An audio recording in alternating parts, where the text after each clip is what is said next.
his eyes, and he had a clear view of trees beyond the canal-side meadow, their budded twigs bent down like old women with their backs to the storm, and the flat, sharp wall of a canal house 60 yards behind him. He had not even seen it as he passed. The rain was finding a channel down his neck. It crept farther, bit by bit, with a cold touch. He could feel his fists white in his pockets from clenching them. His legs ached with the slippery going. They had had supper at 6, tied up by the bank, and John had eaten his plate of beans. He had felt sleepy afterward, barely noticing his father's big body bent over the dishpan. It was warm in the cabin, with the little stove roaring red hot, and his small hat hanging beside his father's cap on the door. He had been almost asleep when his father's hand shook him roughly, then tumbled him from his chair. "Get out, John. Them plows we've got has to get west for spring plowing. We'll pick up Bob in Syracuse. Then we'll have a better chance to rest. Get out now." And he had reached for his belt. What did John care for the old plows anyway? But it hadn't then begun to storm, and he had gone with a tired sense of importance. One had to keep freight moving on the old Erie. The old Bacanola always made fast hauls. He had been proud and shouted in a high voice to the tired horses and kicked one with his new boots. But now he did not care about the plows.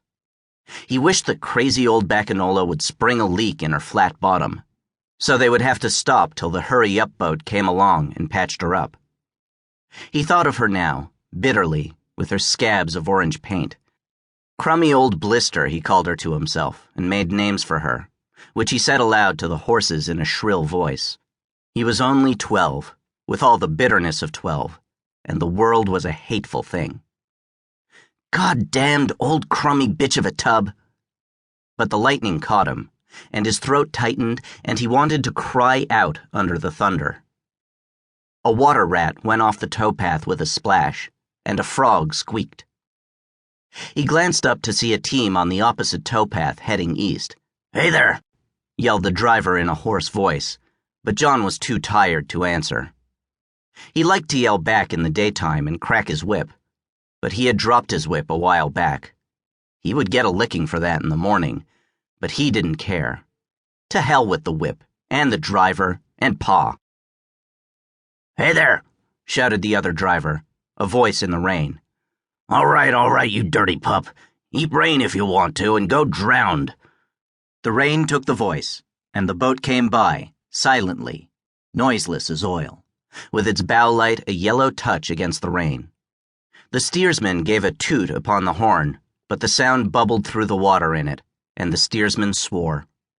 They were still on the long level, alone once more. It must be midnight. If only the lock would show. In Syracuse, Bob would come. He took turns driving and steering and cooking, a little man with a bent shoulder who had dizzy spells once in a while. At the lock, John could sit down and rest and listen to the tender snarling at his sluices while the boat went down, and heaving at his gate beam while John's father heaved against the other. He was crazy, the lock-keeper was. All lock-keepers were crazy. John's father always said so. John had seen a lot of them in their week of hauling, but he did not see why they were crazy. They looked no different, even if they were. He hoped the lock-keeper would be asleep, so it would take a while to wake him. Squelch, squelch, squelch, squelch. The horses kept plodding. Suddenly John caught a break in the rhythm. One foot sounded light. He pushed his way up beside them against the wind and laid a wet hand against the side. He could not see, but the side felt hot and wet, and he got a smell of sweat. Yes, he could feel the off-horse limping. Hope filled him. He waited till the boat came up where he was, a small figure, shrunk with cold. The boat's bow, round and sullen, slipped along, the bow light hanging over and showing an old mullein stalk in silhouette against the water. "Pa?" His voice was thin against the wind.